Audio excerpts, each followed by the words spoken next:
నమస్తే అండి. నమస్తే సార్. ఈ రామ్ గోపాల్ వర్మ వీడు ఒక హ్యూమన్ సైకో, అంటే యాక్చువల్గా యానిమల్ సైకో అని కూడా అనొచ్చు. కానీ వీడు మనిషి రూపంలో ఉంటాడు, రెండు కాళ్ళ మీద నిలబడతాడు కాబట్టి హ్యూమన్ సైకో అంటున్నాను నేను. వీడు మాట్లాడే మాటలు, వీడి చేష్టలు, వీడు నిన్న ఒక ఛానల్కి డిబేట్లో కూర్చున్నాడండి. వీడు పోలీసులకు మాత్రం దొరకడు, ఎక్కడున్నాడో దొరకడు. నేను డెన్లోనే ఉన్నానంటాడు, డెన్లో వీడు లేడు, ఇది పక్కా ఇన్ఫర్మేషన్. నెక్స్ట్ ఈ ఛానల్స్కి వచ్చి నోటికి వచ్చినట్టు కుక్కలాగా వాగుతూ ఉంటాడు. వీడు చేసేది సినిమాల డైరెక్షన్, కానీ వీడు కోర్టులను కూడా డైరెక్ట్ చేస్తానంటాడు, జడ్జిలను కూడా డైరెక్ట్ చేస్తానంటాడు. వీడు చెప్పినట్టే జడ్జిలు కోర్టులు వినాలంటాడు, అదంతా నా ఇష్టం అంటాడు. వీడు మనం అంతకుముందు కూడా మాట్లాడుకున్నాం, సొంత కూతురి విషయంలో ఎలా వ్యవహరించేవాడు, భార్యతో ఎలా వ్యవహరించేవాడు, వాళ్ళు వీడిని వదిలేసి ఎందుకు వెళ్ళిపోయారు, ఈ బోల్డ్ రీజన్స్ ఉన్నాయి.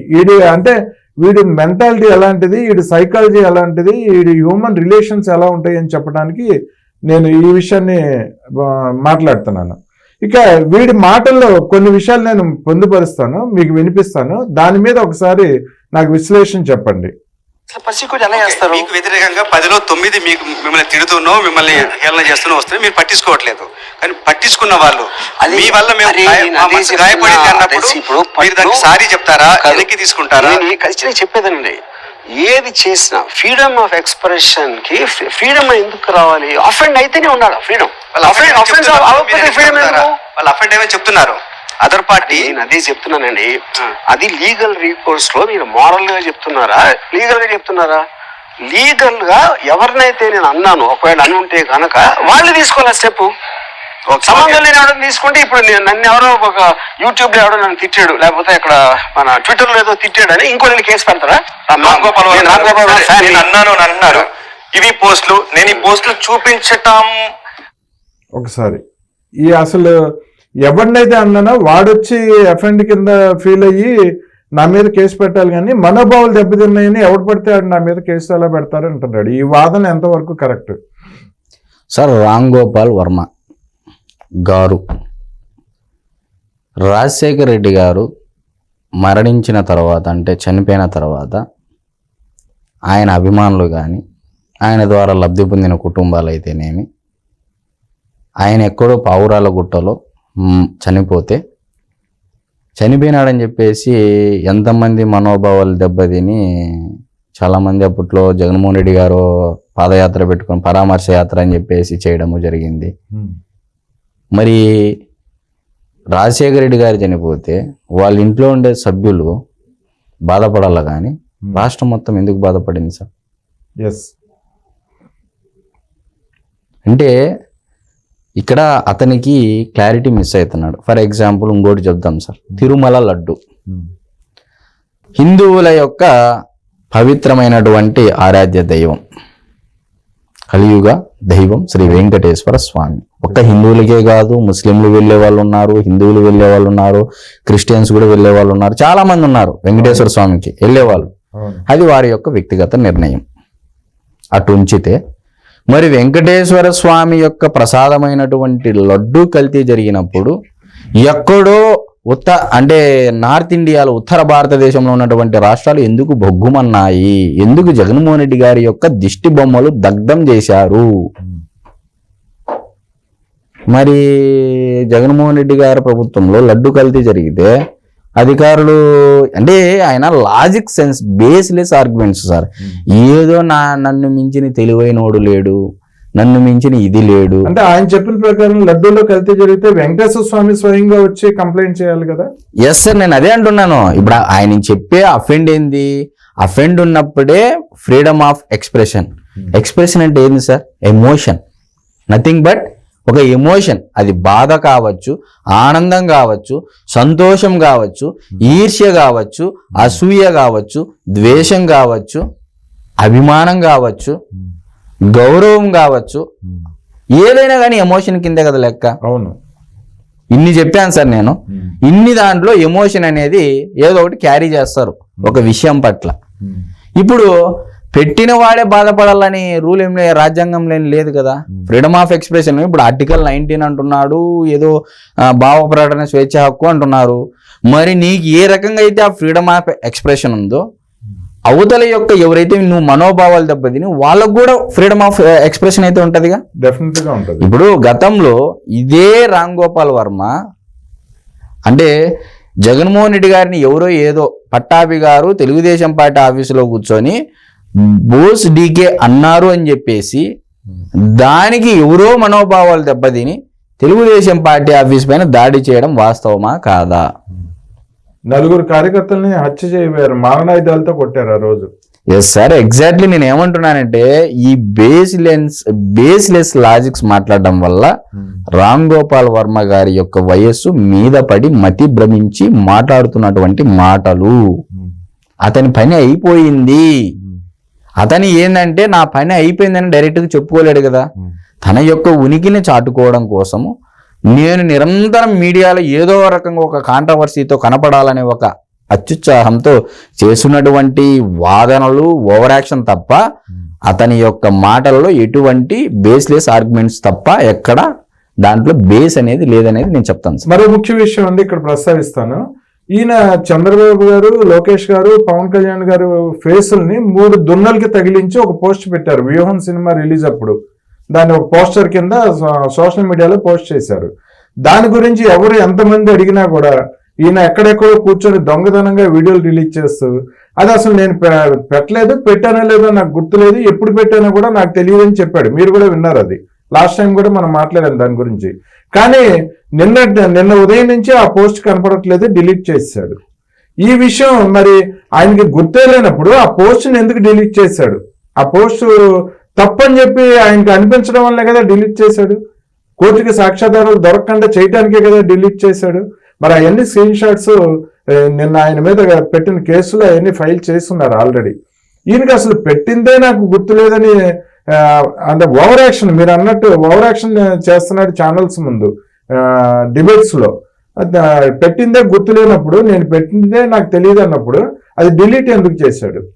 సార్, కొరటాల శివ గారు దేవరా మూవీ ద్వారా ఒక మెసేజ్ ఇవ్వడం జరిగింది. ప్రతి మనిషికి భయం ఉండాలి, భయం ఉంటే సమాజంలో బతకడానికి కావాల్సినటువంటి అర్హత అనేది ఆటోమేటిక్గా ఉంటుంది, ఆ జీవన శైలి అలవాటు పడుతుంది. ధైర్యం మరీ ఎక్కువైనా సరే అది విచ్చలవిడితనానికి దారి తీస్తుందని చెప్పేసి దేవర మూవీ ద్వారా ఒక మెసేజ్ అందించారు కొరటాల శివ గారు, డైరెక్టర్. మరి నేను చెప్తాననేది ఏంటంటే, గతంలో రామ్ గోపాల్ వర్మ అంటే చంద్రబాబు నాయుడు గారు ప్రతిపక్షంలో ఉన్నప్పుడు, జగన్మోహన్ రెడ్డి గారు అధికారంలో ఉన్నప్పుడు రామ్ గోపాల్ వర్మ గారికి భయం అనేది లేదు. కూటమి ప్రభుత్వం అంటే చంద్రబాబు నాయుడు గారితో కూడినటువంటి కూటమి ప్రభుత్వం అధికారంలోకి వచ్చిన తర్వాత భయం అనేది ఆటోమేటిక్గా ఏర్పడింది. ఆర్డీవీలో ఏదైతే ఆ ఇంటర్వ్యూకి పిలిచారో, ఎక్కడెక్కడో పారిపోతున్నాడని చెప్పేసి పిలుచుకొని వచ్చి మరి ఇంటర్వ్యూ చేశారు. ఆయన ఏమంటున్నాడంటే, నేనేం భయపడలేదు, విచారణకు పిలిస్తే పోతాను అది అని అంటున్నాడు. ఎందుకు ఈ ఓవర్ యాక్షను? పో, నువ్వేం తప్పు చేయలేదంటున్నావు. ఇదే కాదంబరి జత్వాని కేసులో ఈ 3 ఐపీఎస్ ఆఫీసర్లు తెలియదు, గుర్తులేదు, మర్చిపోయా చెప్పిన డైలాగులే కదా సార్. కొన్నాళ్ళ తర్వాత ఏమైంది? విశాల్ గున్ని గారు అప్రూవర్గా మారి జరిగిందంతా చెప్పారు. మళ్ళీ ఎలా గుర్తుకొచ్చింది? ఇప్పుడు నేను ఏమంటున్నానంటే, రామ్ గోపాల్ వర్మ గారు ట్వీట్ చేసినప్పుడు ఏదైతే మార్ఫింగ్లు పెట్టి మహిళలకి మార్ఫింగ్లు, చంద్రబాబు నాయుడు గారి ఫోటో, పవన్ కళ్యాణ్ గారి ఫోటో, లోకేష్ గారి ఫోటో పెట్టి మార్ఫింగ్ చేసి ట్వీట్ పెట్టాడో అప్పుడు భయం లేదు, ఇప్పుడు భయం ఉంది. తన భయాన్ని బయటికి కప్పజెప్పుకోవడం కోసము ఒక పిరికితనం లోపల పెట్టుకొని బయటికి నేను ధైర్యంగా ఉన్నాను, నన్ను ఎవరు ఏం పీకలేరని. నిన్న చూశారు కదా సార్ ఆ డిబేట్లో, వాయిస్ షివరింగ్ అయిపోతుంది. ఏదో ఓవర్ యాక్టింగ్, అంటే సినిమాల్లో హీరోలు విలన్ల చేత చేయాల్సినటువంటి యాక్టింగ్ డైరెక్టరే చేసేస్తున్నాడు ఇంటర్వ్యూలో. దాన్ని బట్టి అర్థం కావట్లేదా సార్? అంటే జగన్మోహన్ రెడ్డి గారు నాకు నచ్చాడు, జగన్మోహన్ రెడ్డి గారికి నచ్చినట్టు నువ్వు చేయాలి, అది freedom of expression. Chandrababu Naidu గారిని, పవన్ కళ్యాణ్ గారిని, లోకేష్ గారిని కించపరచమని చెప్పేసి ఫ్రీడమ్ ఆఫ్ ఎక్స్ప్రెషన్ ఇచ్చింటదా నీకు? సరే, నేను క్లియర్గా చెప్తాను ఏంటంటే, రామ్ గోపాల్ వర్మ గారికి అంటే ఆయన పురాణాలు ఆయనకు నమ్మకం లేదు కాబట్టి, ఆయనకు హిందువులు అంటే నచ్చదు కాబట్టి, నేను ఆయనకి గీతలు ఏం చెప్పారనేది ఒక మాట క్లియర్గా చెప్పాలనుకుంటున్నా. అంటే ఆయనకు చెప్పేంత వాడిని కాకపోయినప్పటికీ నాకు తెలిసిన విషయము ఆయనకు మరొకసారి గుర్తుకు చేస్తూ, శ్లోకధ్యయన ప్రవశమి యజ్ఞతం కోటి గ్రంథ బిగి.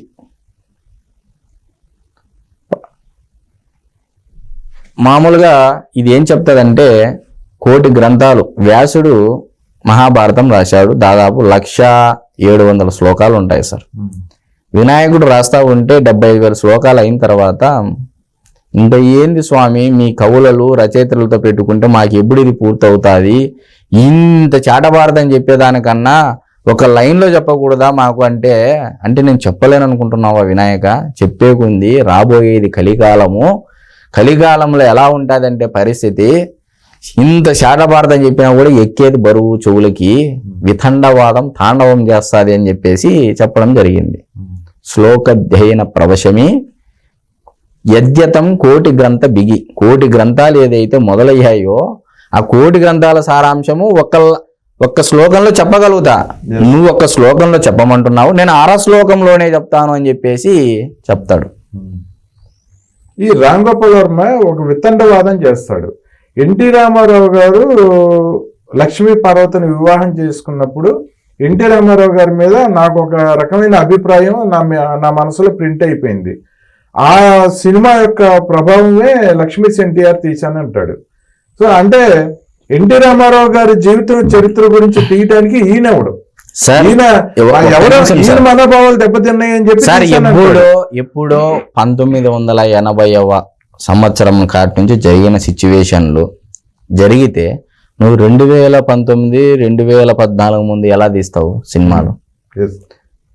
1990లో జరిగినటువంటి సీన్లు నువ్వు 2019 ఎలక్షన్ల ముందు ఎందుకు చేస్తావు? పైగా లక్ష్మీ పార్వతి లాంటి మహిళని ఆవిడ్ని కించపరచడం ఇక నా ఉద్దేశం కాదు ఇక్కడ. అటువంటి మహిళని సమర్థిస్తూ సినిమా తీశాడంటే ఈయన మానసిక స్థితి ఎలా ఉందో తెలుస్తుంది కదా సార్. ఇప్పుడు లక్ష్మీ ఎన్టీఆర్ తీశారు, తప్పు లేదు. నువ్వు ఒక డైరెక్టర్ గా సెన్సార్ బోర్డు పర్మిషన్ ఇచ్చింది అంటున్నావు, అన్ని చేశారు, బానే ఉంది. నీకు సెన్సార్ బోర్డు ఎంతవరకు పర్మిషన్ ఇచ్చింది? నీ మూవీలో చేయమని, ఇలాంటి ట్వీట్లు మార్ఫింగ్లు ఫోటోలు పెట్టమని నీకు ట్విట్టర్ అకౌంట్ చెప్పిందే? ఫ్రీడమ్ ఆఫ్ ఎక్స్ప్రెషన్ చెప్పిందే? భారత రాజ్యాంగం చెప్పిందే? ఒక గౌరవంగా బతుకున్నటువంటి వ్యక్తిని 2 సార్లు, అంటే ఇప్పుడు ఇది 4వసారి ముఖ్యమంత్రిగా చేస్తున్నటువంటి వ్యక్తిని, డిప్యూటీ సీఎం పవన్ కళ్యాణ్ గారిని, అంటే అప్పటికి కాకపోయినప్పటికీ ఆయన ఒక సినిమా ఇండస్ట్రీలో పవర్ స్టార్ పవన్ కళ్యాణ్ గారు, ఆయనకి ఫ్యాన్ ఫాలోయింగ్ ఎంత ఉందనేది అందరికీ తెలుసు. ఆయన ఉద్దేశించి కూడా రంగుల రాజా అన్నాడు. అక్కడికే నువ్వు నీ స్థాయికి మించి మాట్లాడేసావు. అప్పుడు ఏంది? భయం లేదు, ఇప్పుడు భయం ఉంది. ఒకప్పుడు ఇదే రెడ్ బుక్క అంటే ఎర్ర బుక్క, ఎర్ర బుక్క అని కూడా కమెంట్ చేశాడు. మరి ఇప్పుడు ఎర్ర బుక్కే ఉంది అని చెప్పి స్పష్టంగా గమనించాడు కాబట్టే భయపడుతున్నాడు. ఏం భయం ఎందుకు?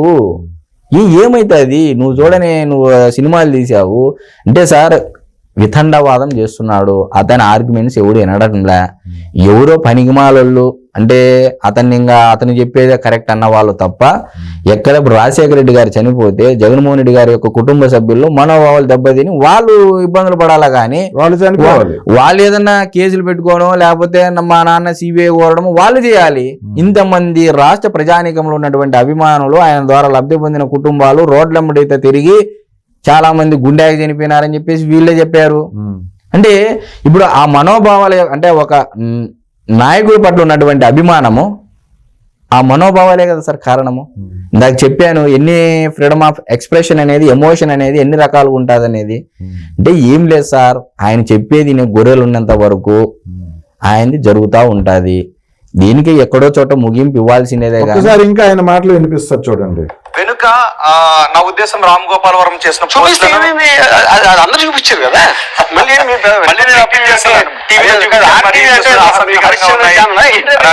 ఓకే, రామ్ గోపాల్ వర్మ గారు వీళ్ళు ఎవరో తెలుసా మీకు? తెలుసు, ఆఫ్ కోర్స్. ఎవరు? Pawan Kalyan, Chandrababu and of Lokesh. Okay, మీరే పెట్టారా పోస్ట్? నేను పెట్టలా, నాకు తెలియదు. అది నేను చెప్తున్నా. 1 year బ్యాక్ పెట్టింది. నేను 100,000 పెట్టినప్పుడు నాకు గుర్తు లేదు అని చెప్తున్నాను. నేను అదే అంటున్నాను సార్. మీరు ఏదైతే వినిపించారో అతని వయసు దగ్గర 6th పూర్తి వయసుకు వచ్చేసింది. అంటే ఆయన జీవితము సినిమా ఇండస్ట్రీకి పరిమితమైనప్పటికీ, ఆయన సినిమాలు కొన్ని ఫ్లాప్ అయినప్పటికీ, ఎవరు చూడకపోయినప్పటికీ ఏదో ఒక సినిమాతో సంచలనం క్రియేట్ చేశాడని చెప్పి దానిని ఇప్పటికీ జనాలు మోస్తా వచ్చారు. ఆయన పెద్ద డైరెక్టరు అది ఇది అని చెప్పేసి. అతనికి పెట్టుబడి పెట్టి చేసే నిర్మాత ఇప్పుడు ఎవరు లేరు. అతనికి వయసు మీద పడి మతి భ్రమించి ఇప్పుడు ఆయనే అంటున్నాడు కదా, నాకు గుర్తు లేదు అని. నేను పెట్టలేదు అన్నాడు ముందు, ఫస్ట్ పెట్టలేదన్నాడు. ఇదే పవన్ కళ్యాణ్ గారిని కూడా మీరు రంగుల రాజు అన్నారంటే నేను అనలేదే, చూపించు అన్నాడు ఫస్ట్ అన్నాడు. మళ్ళీ ఆయన ఆర్టీవీలో ఉన్నటువంటి రోహిత్ గారు చూపిస్తే అప్పుడు అన్నాను ఇది ప్రూవ్డ్ అంటాడు. అంటే దాన్ని బట్టి ఏమర్థమైంది, అతను మతి భ్రమించి మాట్లాడుతున్నటువంటి మాటలు. లేకపోతే తెలివిగా అబద్ధాలు చెప్పాలి తెలివి సార్, దాంట్లో తెలివి ఏముంది? మీరు ఎందుకు హైలైట్ చేస్తున్నారు? రామ్ గోపాల్ వర్మ అనేటువంటి వ్యక్తి ఒక పైన అయిపోయినటువంటి కథ. అతనికి ఇంకా సినిమాలు చేయాలనే కోరిక లేనటువంటి వ్యక్తి. నిజంగా సినిమాల మీద ప్రేమ ఉంటే మంచి కథలు తీసుకొని మంచి యాక్టర్స్ తో తీసి సమాజానికి ఒక మెసేజ్ ఓరియంటెడ్ ఇస్తాడు. ఏంటి సార్, శృంగారం గురించి అతను వీడియోలు చేయండి, ఈ రకంగా ఇది చేయండి, విచ్చలవిడితనాన్ని చేయండి అని చెప్పేసి ఏం మెసేజ్ ఇస్తున్నాడు సార్? ఇప్పుడు ఎక్కడో ఇక్కడ తిరుమల లడ్డూ కల్తీ జరిగితే ఉత్తర భారతదేశంలో కొన్ని రాష్ట్రాలు బొగ్గుమన్నాయంటే, జగన్మోహన్ రెడ్డి గారి దిష్టి బొమ్మలు దగ్ధం చేశాయంటే ఇప్పుడు ఏం సమాధానం చెప్తాడు దీనికి? నేను అడుగుతా ఉండేది ఏం సమాధానం చెప్తాడు? స్వర్గీయ రాజశేఖర రెడ్డి గారు చనిపోతే ఇంతమంది చాలా మంది చనిపోయారు, మరి వారి కుటుంబ సభ్యులు చనిపోవాలా, అభిమానులు ఎందుకు చనిపోయారు? నేను అడుగుతా ఉన్నాను సార్. ఇదే సందర్భంలో రోహిత్ గారు మాట్లాడుతూ, మీకు వైసీపీ వాళ్ళు ఏమైనా డబ్బులు ఇచ్చేటువంటి పెట్టమన్నారా, వాళ్ళు మీకు వెనకాల అండగా ఉన్నారని మీరు అనుకుంటున్నారా అంటే, లేదు నాకు అసలు వాళ్ళు ఎవరు డబ్బులు ఇవ్వలేదు, జగన్మోహన్ రెడ్డిని నేను ఎప్పుడు కలవలేదని కూడా చెప్పాడు. కానీ జగన్మోహన్ రెడ్డిని ఈయన తాడేపల్లి ప్యాలెస్కి వెళ్ళి అపాయింట్మెంట్ తీసుకొని కలిసిన సందర్భాలు మనం 2-3 సార్లు అంతకుముందు వార్తల్లో సార్. స్వయంగా జగన్మోహన్ రెడ్డి గారు పిలిపించుకున్నారు ఆర్జీవి గారిని. దాని తర్వాత వ్యూహం సినిమాకు నాంది పలికాడు సార్. రక్త చరిత్ర సినిమాకు సంబంధించి ఇదే ఆయన ట్వీట్ పెట్టినట్టు గతంలో గంగాధర్ తాటే అనేటువంటి వ్యక్తి ఆధారాలతో శుద్ధ వీడియోలో పెట్టడం జరిగింది. ఏమని పెట్టాడు సార్? రక్త చరిత్రకు సంబంధించి జగన్మోహన్ రెడ్డి గారికి సంబంధించినటువంటి వ్యక్తి ఒక అతను నాకు ఫోన్ చేసి, నువ్వు అది డిలీట్ చేయకపోతే అని చెప్పేసి బెదిరింపులు వస్తే డిలీట్ చేసింది వాస్తవమా కాదనేది ఆయన స్వయంగా ట్వీట్ పెట్టి పెట్టడం జరిగింది. అది కూడా ఆధారాలు చూపించాడు. గంగాధర్ తాటి ఆయన ఒక యూట్యూబరు పెట్టడం జరిగింది క్లియర్ గా.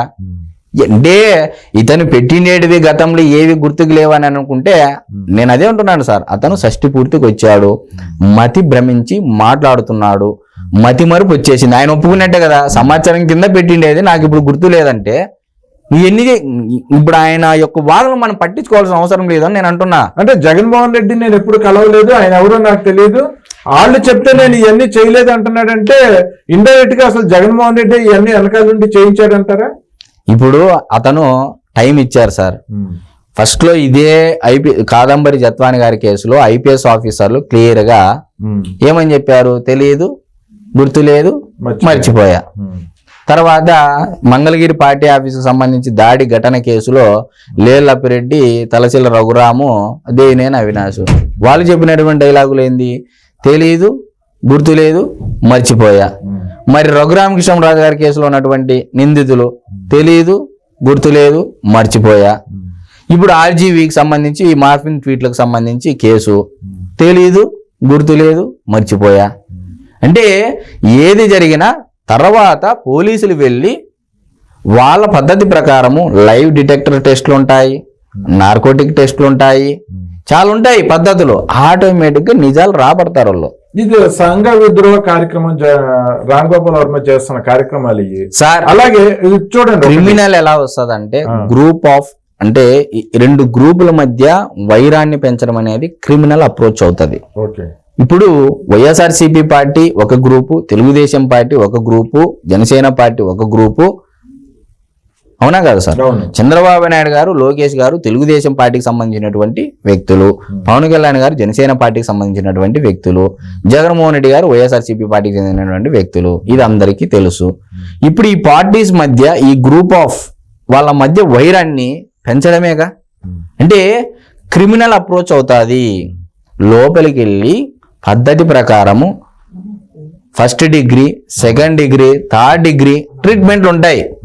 పద్ధతి ప్రకారం ఒకదాని తర్వాత ఒకటి చేసుకుంటూ వెళ్తే తెలీదు, ఫస్ట్ డిగ్రీకి వెళ్ళిపోద్ది, గుర్తు లేదు, సెకండ్ డిగ్రీకి వెళ్ళిపోద్ది, థర్డ్ డిగ్రీ పెడితే మర్చిపోయా, 3 పోయేసి వాస్తవాలు బయటకు వస్తాయి అనేది అందరికీ తెలుసు. అసలు ఈ రాంగోపాల్ వర్మ చెప్తున్న ఈ విషయాలు కానీ ఈ క్రిమినల్ సైకాలజీ, ఈయన తప్పులు చేసి వెధవ పనులు చేసి నీచమైన కార్యక్రమాలు చేసి ఇలా తెలియదు మర్చిపోయా అనే మాటలు, ఇది ముందు రోజుల్లో హత్యలు చేసి కానీ డ్రగ్స్ తీసుకొని కానీ మానభంగాలు కానీ చేసి కానీ ఈ సంఘ విద్రోహ కార్యకలాపాలు చేసిన వాళ్ళు కానీ ఇలాగే కోర్టుల దగ్గరికి వెళ్ళి తెలియదు మర్చిపోయా ఈ రకంగా మాట్లాడితే జడ్జిలు అంగీకరిస్తారా రామ్ గోపాల్ వర్మని కానీ? ఇటువంటి నేరాలని అంగీకరించినట్టే అవుతుందా?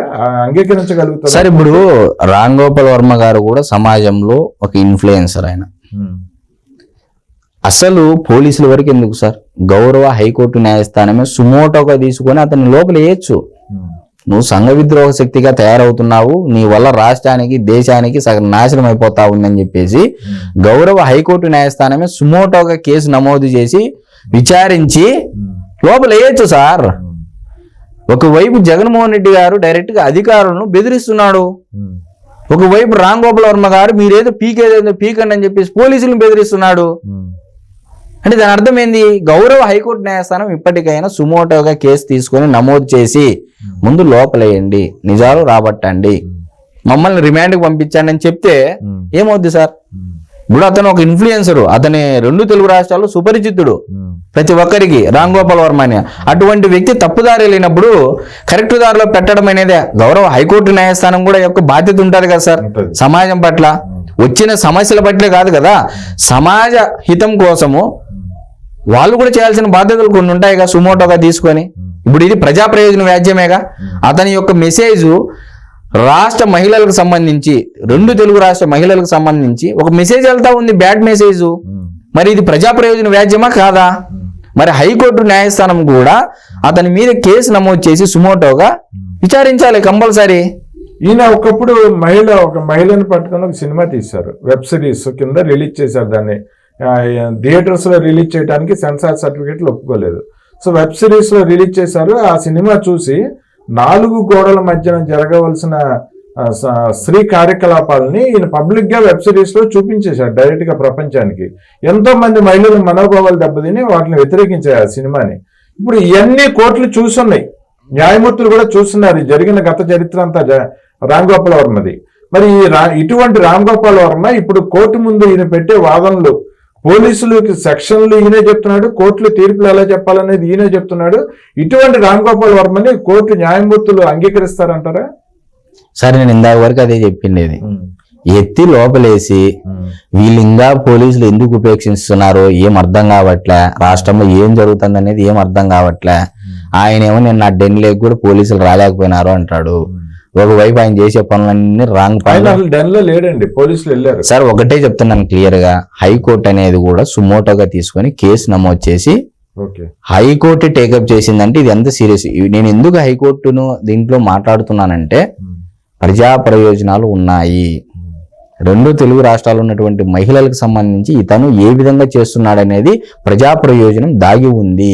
ఖచ్చితంగా ప్రజా ప్రయోజన వ్యాజ్యం కింద ఇతన్ని సుమోటోగా కేసు నమోదు చేసి విచారిస్తే ఒక నెలకు కాదు, ఇప్పుడు పవన్ కళ్యాణ్ గారి సినిమాలో డైలాగులు ఉంటాయి, 1 నెల కాదు 2 నెలలు కాదు అని. అట్ట 1 నెల కాదు 2 నెలలు కాదు, సంవత్సరానికని నిజం చెప్తాడేమో. లోపల ఉంచాలి సార్. బయట మీరు విచ్చలవిడిగా వదిలేసి రామ్ గోపాల్ వర్మ గారు నిజాం చెప్పండి, వాస్తవం చెప్పండి అంటే ఏంటికి చెప్తాడు సార్? ఎందుకు చెప్తాడు? ఫ్రీడమ్ ఆఫ్ ఎక్స్ప్రెషన్ అని చెప్పేసి చట్టాల్లో ఉండే లోపాలను పెట్టుకుని అతను క్లియర్ కట్ గా చెప్తున్నాడు, సమాజానికే సవాల్ విసురుతున్నాడు. నేను అదే అంటున్నాను సార్. ముందు లోపలేసి సంవత్సరం వరకు లోపల పెట్టి నిదానంగా ఆయన నిజాలు చెప్తాడు. నాకు వద్దున ఆయన నేను నిజాలు చెప్పేస్తాను బయటకు పంపించేయండి అంటాడు. అంతవరకు లోపల ఉంచడమే, అంతే, అంత మించి ఏం లేదు సార్. ఓకే అండి, థ్యాంక్ యూ అండి, నమస్తే.